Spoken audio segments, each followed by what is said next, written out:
Action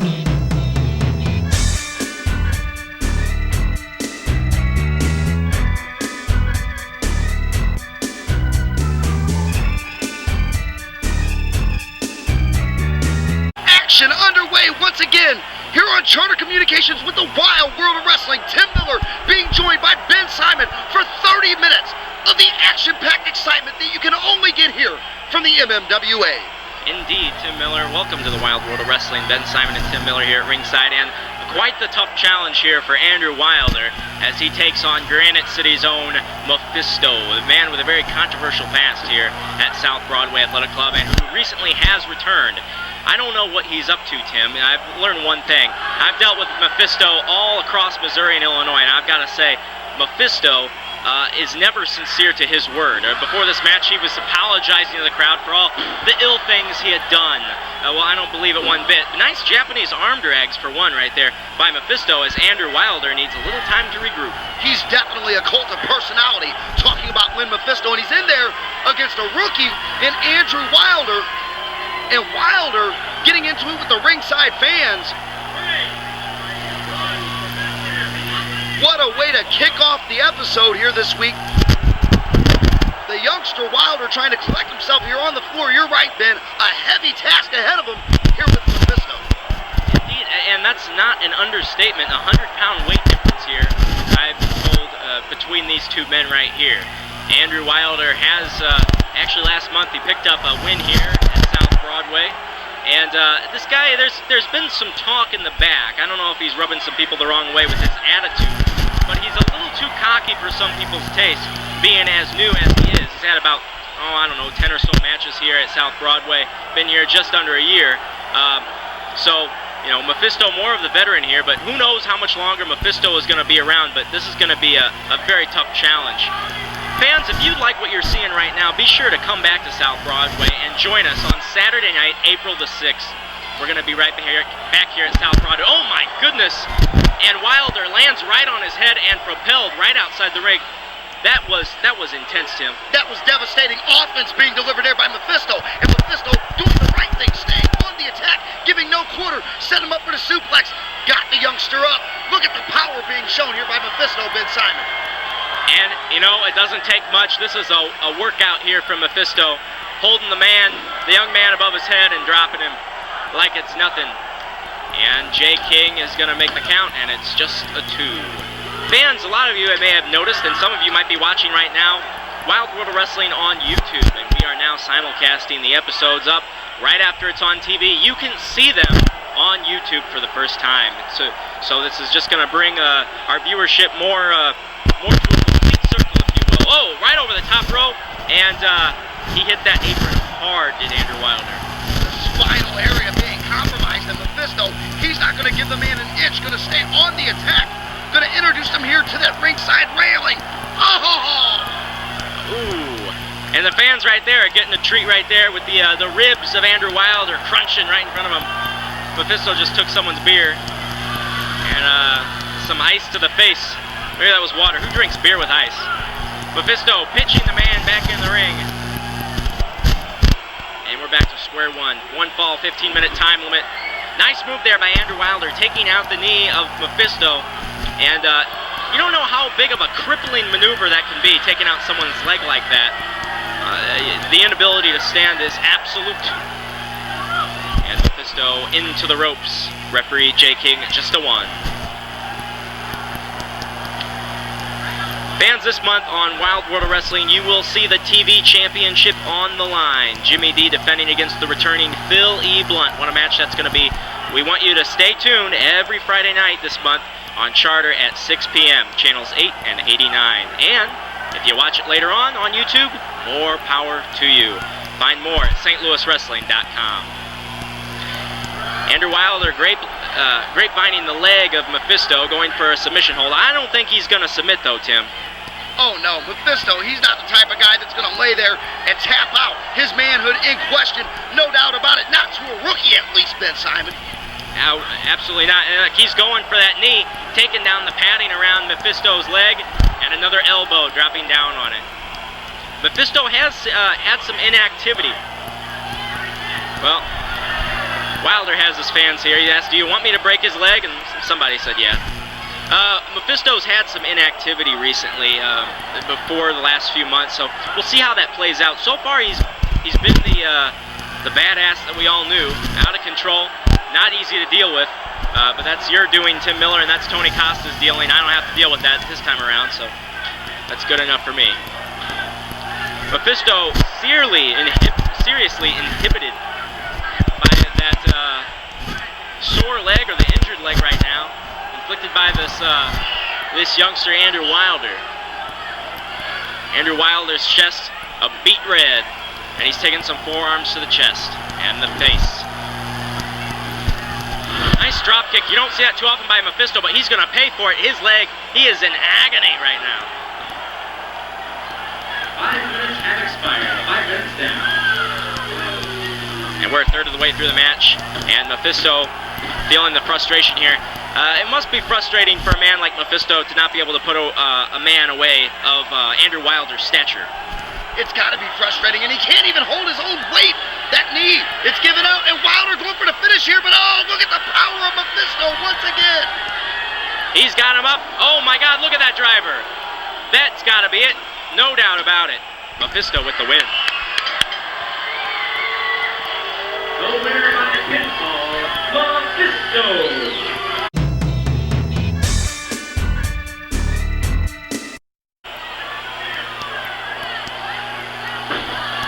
Webmaster Stevie K with a big stomp. Earlier tonight, Tim, we're going to talk about what we're going to see this month on Charter Communications in terms of the feud between Brandon Espinoza and A.J. Williams. Here at South Broadway, earlier on, in what was supposed to be the first match, and you fans may not have caught this, A.J. Williams was brutally attacked on the way out to the ring by Brandon Espinoza. Tim, you laid down the law and gave them an ultimatum and some cool matches here tonight at South Broadway. Pick your poison. I'm sick of these two. The crowd, they're sick of it. Tony's sick of it. You know, enough's enough. It's about competition, fair play, honesty, and sportsmanship. If they can't do it the right way, we'll make the decisions for them.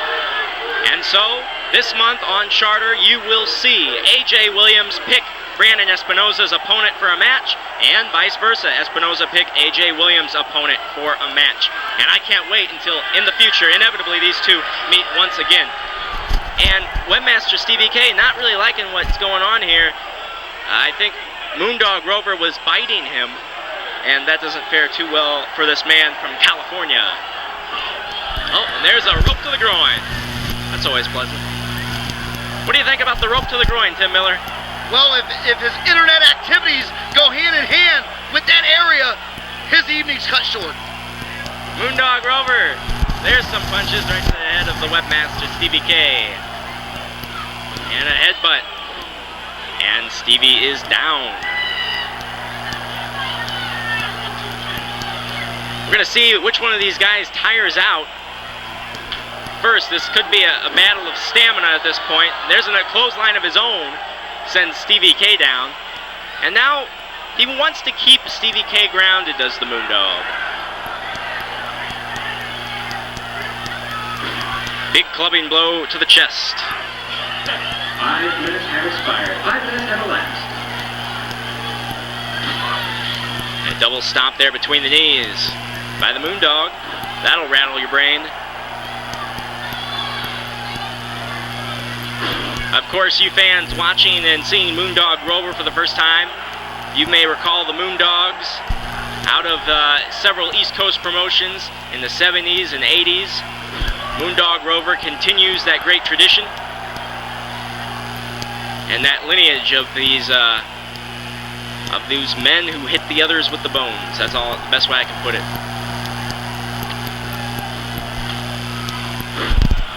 Big back elbow by the Moondog Rover. And Stevie K trying to stay down. He's trying to stop whatever Moondog's doing. And there you go. Fans, there's nothing like South Broadway Athletic Club Wrestling. You just got to come down and join us. And Tim Miller, this month, I mean, when we're recording this, it is St. Patty's Day. How are you partying up tonight, man? Definitely green beer galore here in the bar here at South Broadway Athletic Club. No better place to be, like you were saying earlier, at economically priced. Bring the whole family. Your neighbors are going to be here. Your friends are going to be here. You definitely want to join us here at South Broadway. It's the best ticket in town. Indeed. Couldn't agree more. And the crowd has plenty of green on here tonight. I think there's a girl with green hair sitting over there somewhere. Moondog Rover. There's another punch. And to the ribs of the Webmaster. And Stevie K's just hurting all over the place. Now he's in the thigh. So, you know, we saw this earlier on with another man being almost completely incapacitated, unable to stand in Mephisto. And we're seeing much of the same thing here. Attack the leg and you just can't stand anymore. And that's what Moondog Rover is going after. The man's not stupid.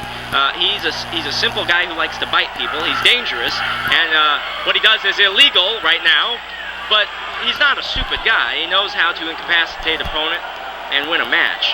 That has been proven.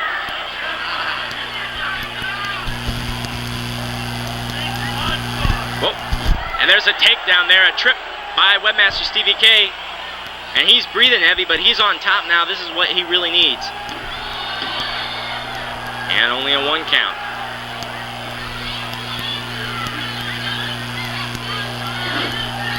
Oh, this is one of Stevie K's patented moves. I've never seen anybody use this before. The full Nelson with the legs. I still don't think he has a name for it. But we've seen this before, and it is quite unique. Whoa! And Rover almost completely reversed it into a pin of his own.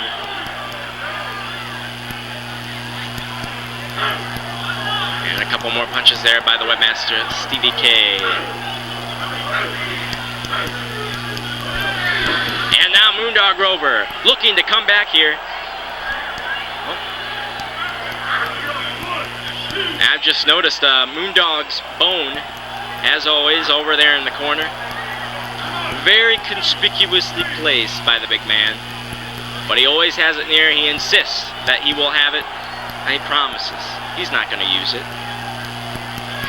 Moondog Rover with Webmaster Stevie K pulling him up to his feet. Smashing the head into the corner turnbuckle. This match set for 15 minutes. We're about 9 minutes in. Webmaster, big clothesline there. And shoots him into the other corner. And once again, a clothesline splash. And now he's picking up the power glove. And Moondog's picking up the bone. Hey, an eye for an eye. We got 2 foreign objects in the ring. And, well, we got a standoff. Webmaster has both of the weapons. Moondog Rover with the roll-up. He's got him. And that's going to do it. The winner by pinfall, Moondog Rover. And the Moondog picks up another win here on Charter Communications. Don't touch your Charter cable remote. More to come on the Wild World of Wrestling when we return right after this.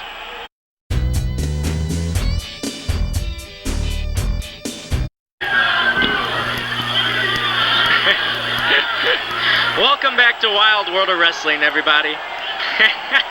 Ben Simon here at ringside with the president, Tony Costa himself, and here we are. You know, we've seen this. We saw these two meet up a little while ago, Gary Jackson and Flamin' Freddie Fury, and Flamin' Freddie, man, has a lot of accessories here tonight. Tony Costa, Flamin' Freddie Fury, what of him? Well, they like him. I don't know if it's because of the dance he does on the way out or the way he greets the people around the ring or whatever it is, but they like him, and I don't know. He looks a little funny to me. Indeed, a little funny, to put it nicely. Gary Jackson's one of these men, though, that is not thrown off by Flamin' Freddie Fury. Fury not picked up a win yet here in the MMWA, but he has a fabulous new mask. He wanted me to point that out here to you tonight. Of course, usually he wears the blue and white, and tonight he is wearing the black and silver. He is accessorizing, I am told. And Gary Jackson accessorizes Freddie Fury once more with a nice headlock there, wearing that green in honor of St. Patrick's Day, and that's what it is right now, fans. And you can be with us next time we're at South Broadway on Saturday night, April the 6th. Bell time, 8 p.m., stlouiswrestling.com for more. And here's some Fury from the Flaming One himself. shooting the former champ into the corner, and a clothesline, and the former champ is down. I say former because just last month, if you were with us here at South Broadway, you know what happened. Big Dave Osborne, the man, the former Battle Royal champion, the man that they call Mr. Over the Top, was able to dethrone Gary Jackson and win the MMWA Heavyweight Championship. Now, while Big Dave is gone this month, we do have the TV title on the line, as later on this month, maybe even the show, Jimmy D will be defending against Phil E. Blunt. Tony Costa, Jimmy D, and Phil E. Blunt, who do you think is going to be taking that one? Well, I don't know. That's a tough call. You know, Philly Blunt's been gone for a while. He's got back in the gym, got in halfway decent shape. So it could be Philly Blunt, and this Jimmy D's, you know, he'll do anything. He can wrestle with you, he can mix it up, he can fight you dirty, whatever you want to do, but that's a hard call. Of course, Jimmy D earlier this, or last month rather, when he won that TV title, it was the vacant crown. He won it in a match with A.J. Williams by controversial means. It took interference from Brandon Espinoza to pick up that title. And I have to think he's lost some fans with a win like that. He shows no regret, but tonight, Phil E. Blunt, based on his past merits, will be getting the shot, and you will see it this month on Charter Channels 8 and 89. You talk about Espinoza and A.J. Williams, you know, there's no love lost between both of them. And we're going to try to settle that, you know, we do that every chance we get. So April the 6th, I'm sure we're going to be able to put that match together and have a rematch with them with probably a no disqualification match.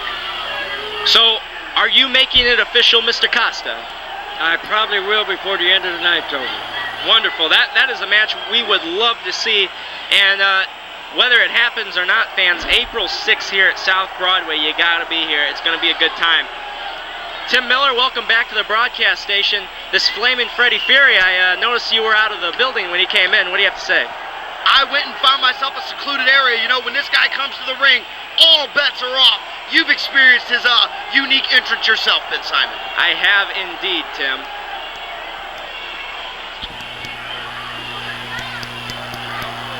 And the masked man going for a kick here, Ben. But the great one, he's got him locked up. He's going to turn it over. He's going to end it right here, right now. And he taps. It's over. Ladies and gentlemen, at 4:18, the winner by submission, the great one, gorgeous Gary Jackson.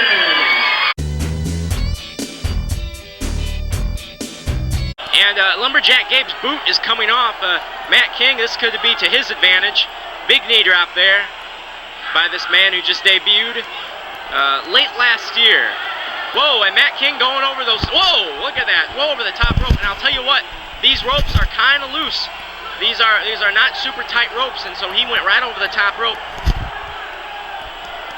And I'm not sure anything explicitly illegal had been done, but Chase King certainly not happy about what happened to his partner. These Kings, they are not related, and neither is the man on the outside of the ring, Jay King. That should be more obvious, though. Big body slam, though, by Lumberjack Abe. That's Abe with an A. Abe and Gabe. These two guys. Whoa, look at that. Big clothesline there by Abe. And he gives Chase King a little glance right there, and he's going, tying up the legs here.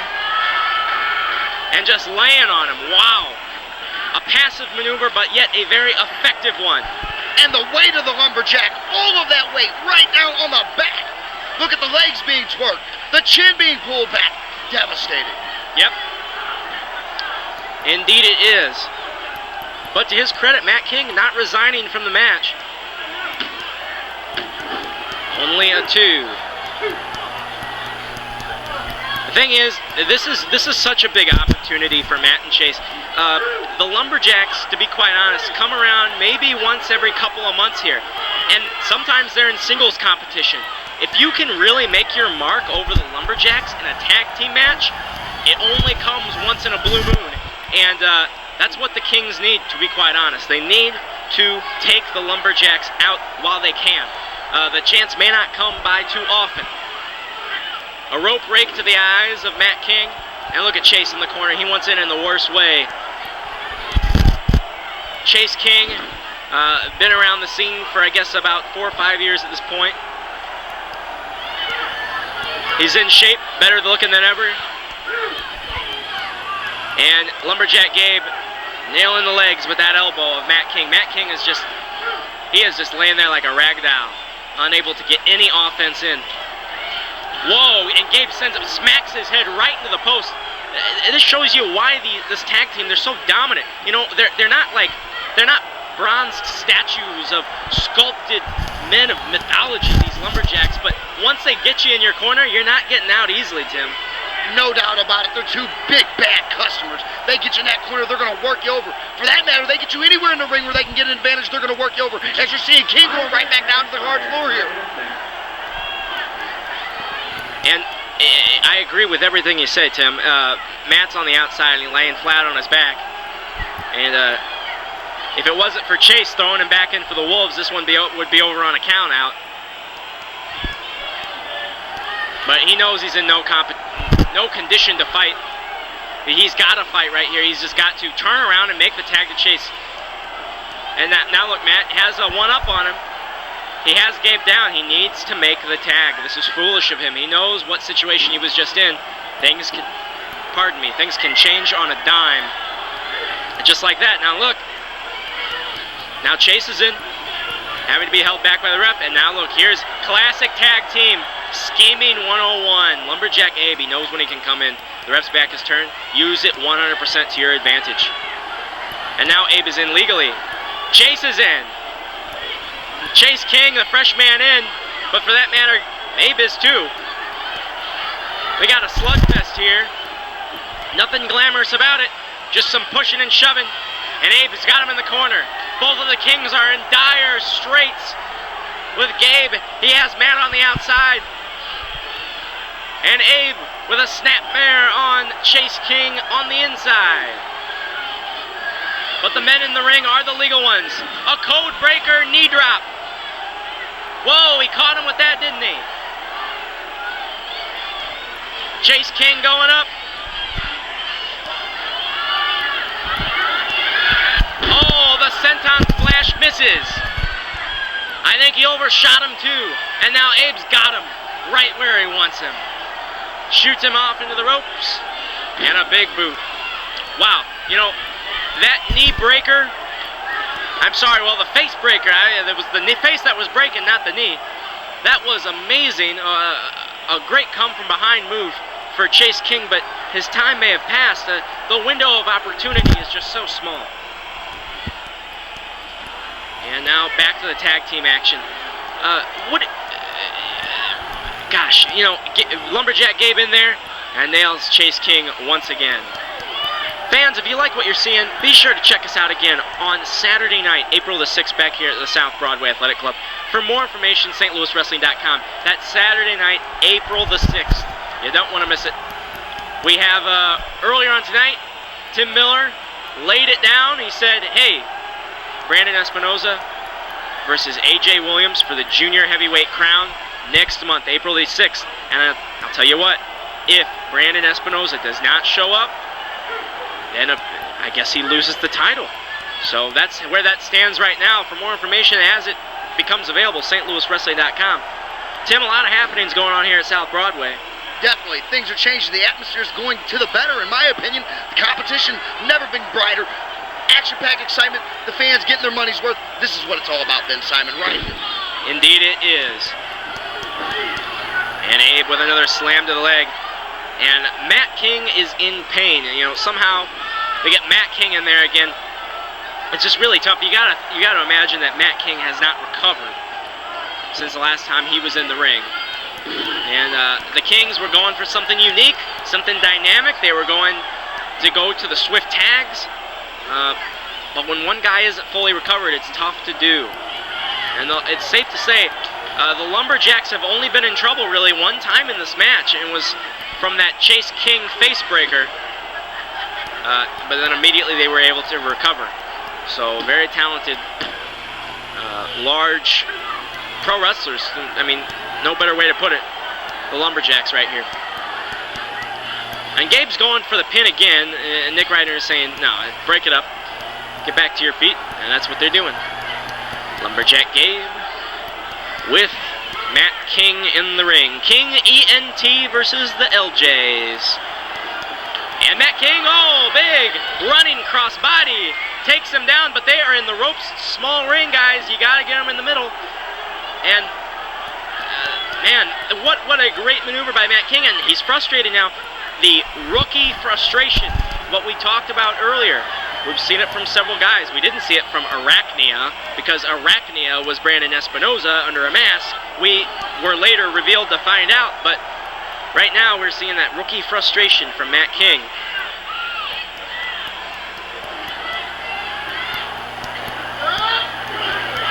And a closed fist right there. That is illegal. Lumberjack Gabe just going to come in and, hey, look, they're going to get some of their own medicine. Chase King in. I believe that was a legal tag. And now Chase is in there against Lumberjack Gabe. I don't know if Nick Ridenauer saw the tag. No, he didn't see the tag, and Nick is going to make him leave the ring. Yep. And now Matt King's going to come in. The fans are outraged here. He tagged him, they scream. Well, he did, but the ref didn't see it. Matt King dealing with Lumberjack Gabe. 5 minutes have since, 10 minutes have since expired in this match. 5 minutes remain. Actually, less than 5 minutes, guys. We're about to the 3-minute mark here in this particular match. And the Kings are, whoa, look at this. Matt King, oh, wow. We've got a Donnybrook right here. And it counts up to 7. These guys, they better get in the ring. Someone get in the ring. Someone get in the ring. Oh, and, oh, well, they're back in the ring now. And Matt and Gabe, it's only a 2 count. 3 minutes remain. 3 minutes left in the curfew for this match. 12 minutes down. 3 left in this 15-minute time limit. Matt King's going up. If they're going to beat the LJs, they got to do it now. Oh, no. And Abe trips him up. And he gets crotched on that top rope.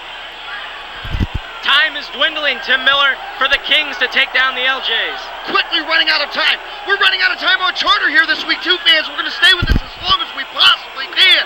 As the Lumberjack shoving Chase King straight out of the canvas. Nick Ridenauer trying to get some kind of order restored as we're running out of time here, Ben Simon. What an exceptional match this has been. Indeed, it has been. And we've got about 2 minutes left in the curfew of this match. Just a 15-minute time limit. No titles on the line. Just a statement to be made by the Kings and a statement to be made by the Lumberjacks. And a bit of, well, domination and showmanship here from the Kings, but there's not a lot of time to be doing this. Punches don't win. You got to knock them out. You got to pin them. You got to make them submit. You got to do something. Oh, no. And Matt King thrown down to the canvas, and Chase is all by himself. Look at that clothesline. Took his head off. Did Lumberjack Abe. And Gabe, the same thing with with Matt King. And Nick Ridenauer calls, it's a DQ.